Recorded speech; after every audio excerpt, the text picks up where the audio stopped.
There is a kind of shame that chooses the hottest hour of the day on purpose. She goes at noon, not at dawn, when the village women gather at the well and the air is cool and the jars come back full and the laughter carries. She goes when the sun is directly overhead and the stones of Sychar burn through the soles of her sandals, because the one thing worse than thirst is the sound of other women going quiet when she walks past. You know this feeling, the detour you take to avoid a certain aisle in the grocery store, the text you do not answer, the room you no longer enter. This is a story about a woman who arranged her entire life around not being seen, and the God who arranged his entire route to meet her exactly there. By the end of this, you will know why Jesus sat down at that specific well, at that specific hour. You will understand what the 5 husbands actually meant in the first century, and it is not what you have been told. And you will see what happens when the one who knows everything about you speaks first, and why that changes how you face the part of your own story you are still hiding. If you have been looking for this kind of honest, unhurried attention to these texts, this is where it lives. Subscribe now. The well is called Jacob's Well, and it is old even to her, roughly 17 centuries old by the day she arrives. It is cut more than 30 meters down through limestone, narrow at the mouth, cool at the bottom, the kind of depth that swallows a dropped stone and gives back only a small, delayed sound. She carries a clay jar balanced against her hip. The rope is rough. Her palms know it. The village is behind her, half a mile off, shimmering in the heat, and she is not looking back. John records the hour in his Gospel, the 6th hour, which in Jewish reckoning is noon. He writes it like a small, flat fact, but every woman who has ever lived in a small town reading it understands immediately. Nobody draws water at noon if there is any other option. The jar is heavier full than empty, and the walk home in that heat is punishment. She chose punishment over company. That is what shame does. It makes the harder road feel safer, and somewhere on the other side of that well, a tired man is already walking toward it, and he has been walking toward it for longer than she knows. Here is the part most people read past without stopping. John writes in chapter 4, verse 4, that Jesus had to pass through Samaria. 4 ordinary words. But anyone who walked the roads of first-century Palestine knew that sentence was a lie on the surface of the map. He did not have to. Nobody had to. The direct road from Judea to Galilee ran straight north through Samaria, roughly 3 days on foot. But observant Jews avoided it. They crossed the Jordan at Jericho, walked up the east bank through Perea, and recrossed near Beth Shan. It added 2 days, sometimes more. It meant sleeping in the open 1 extra night, carrying more bread, wearing through another pair of sandals. And they did it gladly, because the alternative was stepping on ground they considered polluted. The hostility was old, 7 centuries old by the time Jesus is walking. The Assyrians had deported the northern tribes in 722 BC and resettled the land with foreign populations who intermarried with the Israelites left behind. Josephus records the result in plain language. The Samaritans had their own temple on Mount Gerizim, their own priesthood, their own version of the Torah. The Jews in Jerusalem called them half-breeds and heretics. A rabbinic saying from that century put it bluntly: "He who eats the bread of a Samaritan is as one who eats the flesh of swine." So when John writes that Jesus had to pass through this territory, he is not describing geography, he is describing compulsion. The Greek word is єδει, a word John uses elsewhere only for things ordained by the Father. The Son of Man must suffer. The Son of Man must be lifted up. The Son of Man had to pass through Samaria. The same verb, the same weight. He did not take the shortcut because it was shorter. He took the road nobody took, because at the end of it, at noon, there was a woman with a clay jar and a life she could not speak about, and she was on his calendar before the world was made. There is someone listening to this who has quietly decided God is present for other people and not for them, that the important conversations, the real answers, happen somewhere else, to someone else, and you are a detour God has never bothered to take. Hold that, because the geography of this chapter says the opposite. He crossed a border his own people would not cross. He walked through towns where he would not be offered a cup of water. He did it for one person who was not waiting for him, who did not know his name, who was only trying to get through another day without being seen. The road he refused to skip was the road to her. He gets to the well before she does. That is the detail nobody pauses on. By the time her sandals crunch the last stretch of gravel, he has already chosen the stone, already lowered himself onto it, already let the weight of 3 days on the road fall out of his shoulders. John writes it with a strange, almost embarrassing honesty in chapter 4, verse 6. Jesus, wearied from the journey, sat thus by the well. The Greek verb is kekopiakos, a word that does not mean simply tired. It means worn to the bone, emptied, the kind of exhaustion that settles into the body and cannot be argued with. The men who followed him have gone into Sychar to buy food. He has no bread, no water, no bucket. John will point that out in a moment.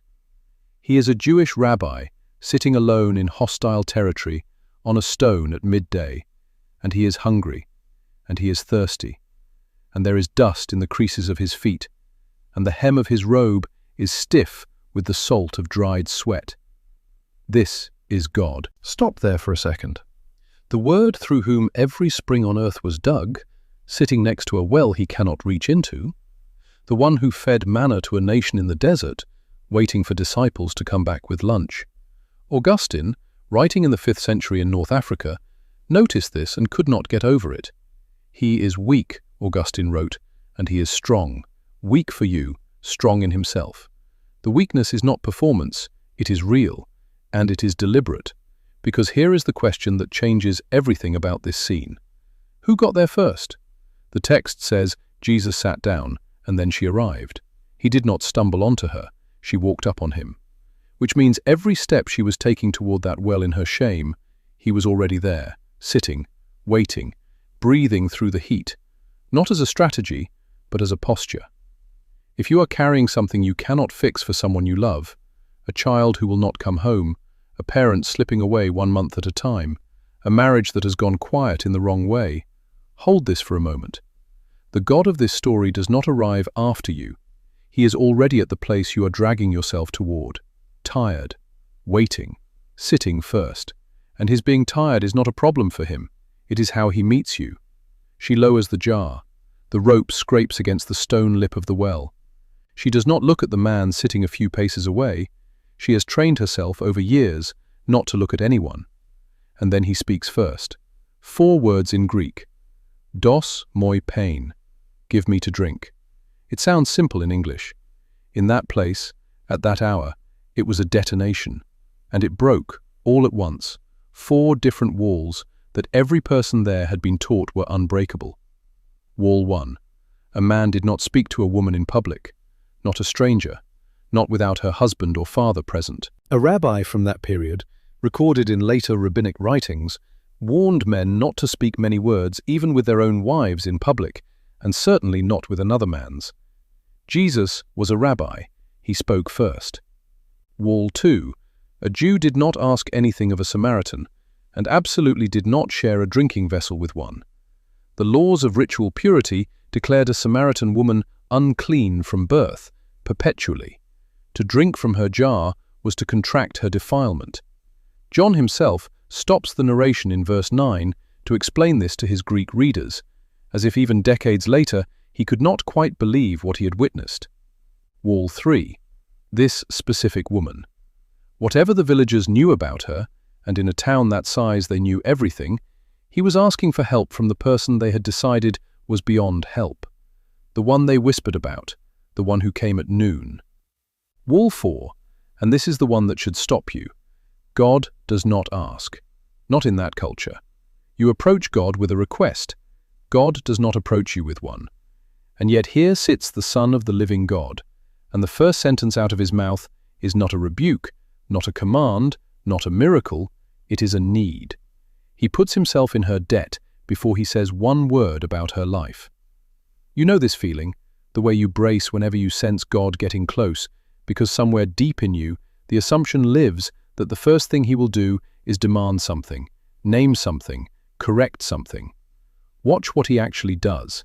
He asks. He makes himself small in front of her. He gives her the dignity of being the one who can give. Before he offers her anything, he lets her matter. That is the door he opens. And she is standing on the other side of it, jar in hand, not yet understanding that 4 walls just came down in a single breath. And then she speaks. Her first words in the Gospel record are not reverent. They are edged. "How is it that you, a Jew, ask a drink of me, a Samaritan woman?"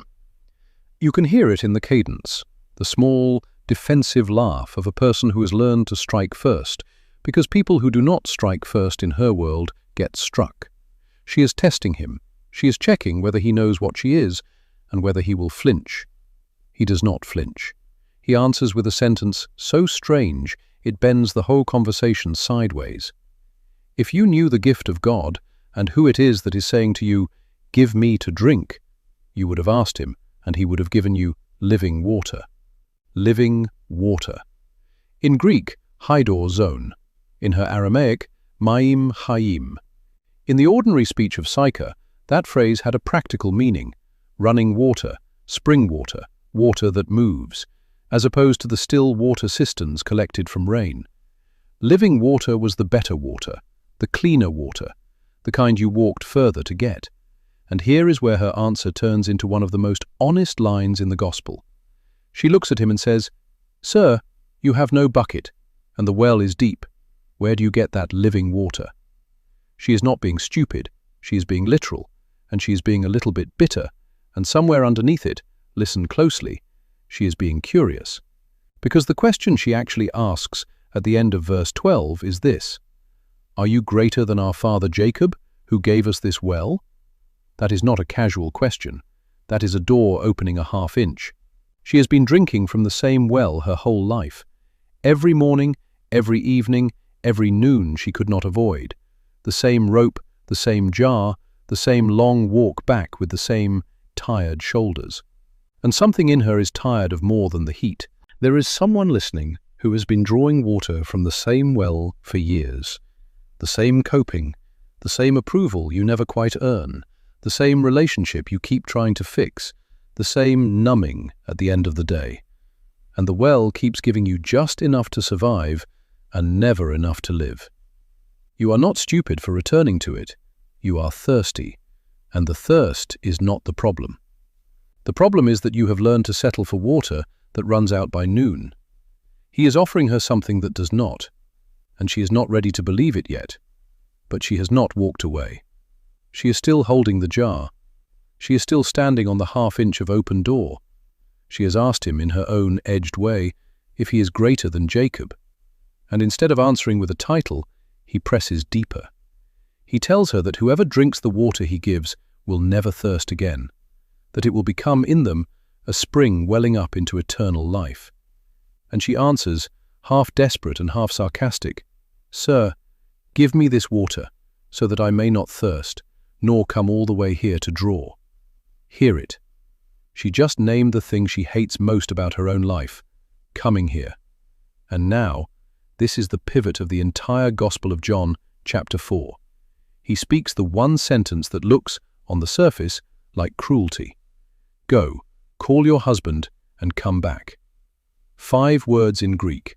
Hupage, phoneson, souton andra. It lands in the air between them like a stone dropped into that deep well. Because he already knows. He has known since before she stepped out of her door that morning. He is not gathering information. He is opening something. Watch what he does not do. He does not list her history. He does not name the men. He does not say, "I know what you did." He invites her to speak first. He gives her the chance to tell the truth in her own voice. This is the difference between exposure and revelation. Exposure drags you into the light so others can see what is wrong with you. Revelation turns the light on gently in a room with only you and God and says, "You do not have to carry this alone anymore." She says 4 words back. I have no husband. It is the most honest sentence she has spoken in years. It is not the whole truth, but it is the door. And he does something that should break every frame you have of how God handles sin. He praises her for it. You have well said, I have no husband, for you have had 5, and the one you now have is not your husband. In this you have spoken truly. You have spoken truly. That is the register of his voice. Not gotcha, not finally, truly. If you are carrying something confessed long ago and somehow still not released, the sin that was absolved in words but never in the body, the thing you still flinch at when it surfaces at 3 in the morning, look at what he is doing here. He is not asking her to be exposed. He is asking her to stop hiding from him. And the moment she says the smallest true thing, he calls it honest. That is not a trap closing. That is a cage opening. Now stay with the number for a moment, because the sermon most of us have heard makes it into something it was not. 5 husbands. The modern ear hears a woman who cannot keep a marriage, a serial adulteress, a cautionary tale. But step inside 1st century Sychar and the math changes entirely. In that world, a woman did not divorce her husband. She could not. Under the law recorded in Deuteronomy 24 and the rabbinic tradition built around it, only a man could write a certificate of divorce, and he could do it for reasons as small as a burned meal. A rabbinic debate actually recorded that example in the 1st century, which means 5 husbands does not necessarily mean 5 choices. It can mean 5 times a man walked away and handed her a scrap of parchment that dissolved her future. It can mean widowhood. Average life expectancy for men in rural Samaria hovered near 35, and violence, fever, accident took them without warning. It can mean she was passed down the line of a levirate marriage, brother to brother, the way the law required when a husband died childless. Probably it is some mixture of all 3. We do not know. John does not tell us. And that is the point. He does not tell us because the number is not the accusation people turn it into. Jesus never calls her an adulteress. He never uses the word sin with her, not once in the whole chapter. He names a fact, 5 husbands, and the man now is not one. That is all. So why does she not explain? Why does she not defend herself, list the deaths, name the abandonments, say it was not all my fault? Because by noon in a small town it does not matter whose fault it was. Shame is not a courtroom. Shame does not care about evidence. Shame only cares about the final tally. And her tally, in the arithmetic of Sychar, had added up to the kind of woman you do not speak to. This is why the listener sees herself here, himself.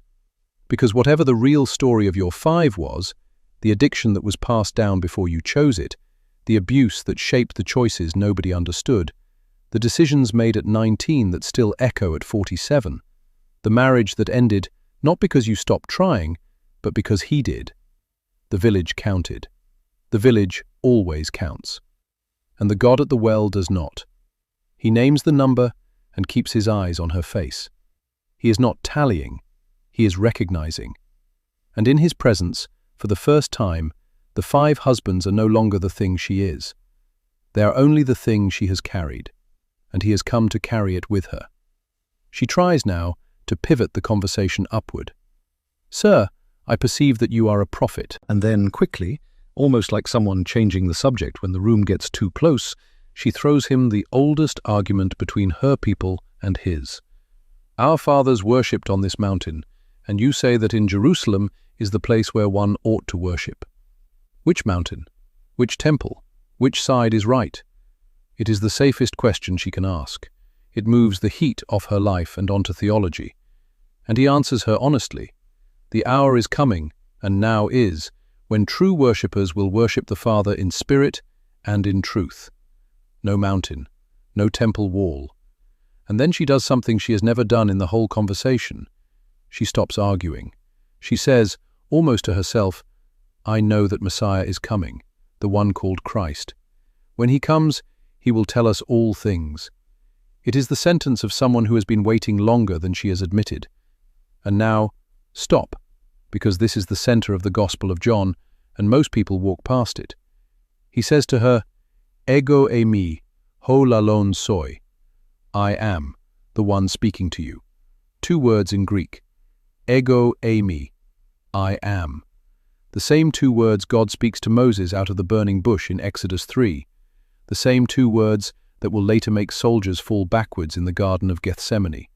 The first time in John's Gospel that Jesus declares this openly, not to Peter, not to John the Beloved, not to Nicodemus the ruler of the Jews who came by night with his questions, not to any Pharisee, not in the temple courts.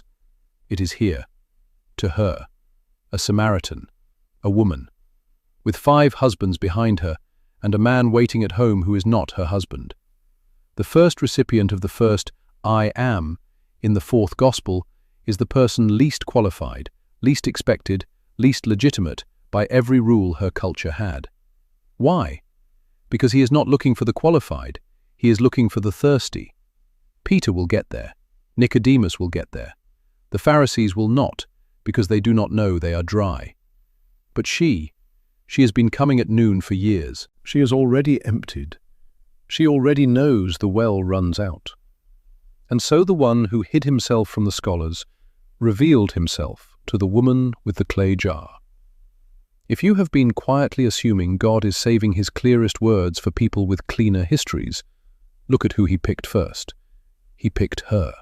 Not despite the 5, because the 5 had finally made her ready to recognize him.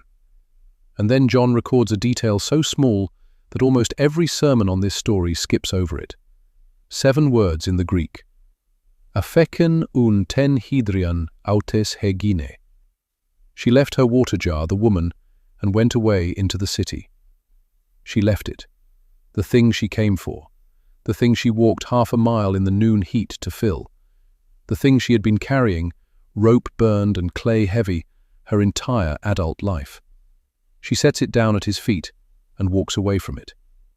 Why does John bother to tell us this? He is writing decades after the fact. He is writing in Ephesus, an old man, choosing every word. He does not include decorative details, and yet he stops the narrative to say, she left the jar. Sit with what that jar was. It was her reason for being there. It was her cover story for the walk. It was the thing that had defined every noon of her life for years. The weight, the rope, the long trudge back with shoulders aching. It was, in a quiet way, the symbol of her shame. Because the jar was the reason she came when nobody else did. The jar was the alibi shame built to explain her loneliness. And she just put it down. John Chrysostom, preaching on this passage in Antioch in the 4th century, noticed it and stopped cold. She forgot, he wrote, the things of earth, because she had found the fountain of the things of heaven. But it is not even forgetting. It is more than forgetting. She has been given something that the old jar cannot hold. Living water does not fit in a vessel made for rationing. You cannot dip a clay pot into an overflowing spring and call it enough. The jar was sized for the life she was trying to survive. What she has now is not survival. She does not need the jar anymore. And here is the part that should find you wherever you are sitting. You know this feeling. The thing you have been carrying that you swore you needed. The habit that keeps you functional. The relationship that drains you but gives you an identity. The grievance you have rehearsed for so long you would not recognize yourself without it. The jar has 1,000 shapes, but every one of them is sized for the life you had before you were seen. Look at what she does not do. She does not go home first. She does not finish the errand. She does not explain to him why she is leaving. She simply puts it down, and the next verb John uses is, she ran. The woman who came at noon to avoid being seen is running back toward the people she was hiding from. And the jar is still at his feet. He is still sitting there, tired, patient, alone at the well, with a clay pot somebody finally did not need anymore. She runs into Sychar and says the one sentence nobody thought she would ever say in public. Come, see a man who told me all I ever did. Could this be the Christ? She does not clean up the sentence. She does not edit out the all. She makes her known shame the evidence for his identity. And John records, in verse 39, that many of the Samaritans of that city believed in him because of the word of the woman. The woman they would not speak to at dawn is the first evangelist in the fourth gospel. The Gospel of John does not name her, but the Eastern Church remembered her name, and it carried across centuries in the liturgies of Constantinople and Antioch. Photini, from the Greek phos, light, the luminous one, the one who shone. The tradition, preserved in the Byzantine Menaion and the Martyrologies, holds that she travelled with her sisters and sons, preaching as far as Carthage in North Africa, and that roughly 30 years after that noon at the well, under the Emperor Nero in the year 66, she was arrested in Rome for refusing to deny the name of Christ.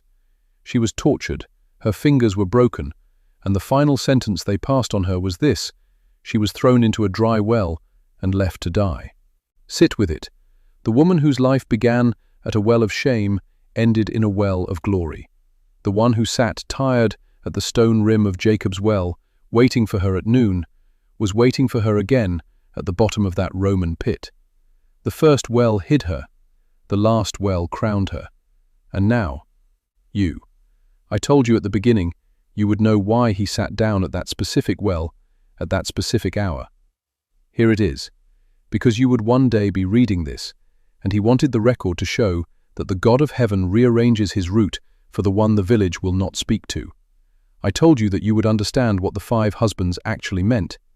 Here it is. They were not the evidence against her. They were the weight that had finally emptied her enough to recognize him. And I told you that you would see what happens when the one who knows everything about you speaks first. Here it is. He does not lead with your worst sentence. He leads with his thirst. He asks before he offers. He names before he frees. And when you finally say one true thing back, he calls it truly spoken. There is a person listening to this who has arranged an entire life around not being seen. You take the shift nobody else wants, so you do not have to talk in the break room. You stopped going to the family dinner 3 Christmases ago. You deleted the app, then reinstalled it, then deleted it again. You went to confession and still cannot say the sentence in the daylight. You pray the same prayer at 3 in the morning, and by 7 you are not sure God heard it. You carry a grown child you cannot reach, a parent whose mind is going, a marriage that feels like 2 people waiting for the other to speak first. Hear this. The road he refused to skip was the road to her. The road he refuses to skip is the road to you. The noon of your well, that hour when nobody else is looking, when the shame feels like it has your address memorized, is exactly when he is already sitting there. Tomorrow, when the jar gets heavy again, do not wait until you are cleaner to come. Come tired. Come at the wrong hour. Say the smallest, true sentence you can manage. That is all he asked of her, and it was enough. Let us pray. Father, we thank you for the road you would not skip. We thank you for the stone you sat on first, for the thirst you admitted before you offered living water, for the 5 you named without condemning, for the I am you spoke to the one least expected to hear it. We confess that we have come at noon for years, carrying jars we are tired of. We have been afraid that if you saw the whole ledger, you would turn away. Teach us, this week, to say one true sentence to you without first cleaning it up. Teach us to set the jar down. And when the light feels far, remind us of Photini, who found you at the bottom of the last well too. We ask this in the name of the one who still sits waiting. Amen. Before you go, tell me in the comments which moment stopped you. Was it Jesus getting there first and sitting tired on the stone? Was it the left jar at his feet? Was it the name Photini, the luminous one, ending her life in a dry well for the name she first heard at Jacob's well? Or was it the pain of coming at noon and realizing he was already there? I want to know which one found you, and if this story landed, stay with us, because the next one is about the sister nobody preaches on, Martha, who said to Jesus at a graveside, "If you had been here, my brother would not have died." If you have ever stood where she stood, if you have ever loved someone God did not save when you asked him to, the next conversation is for you.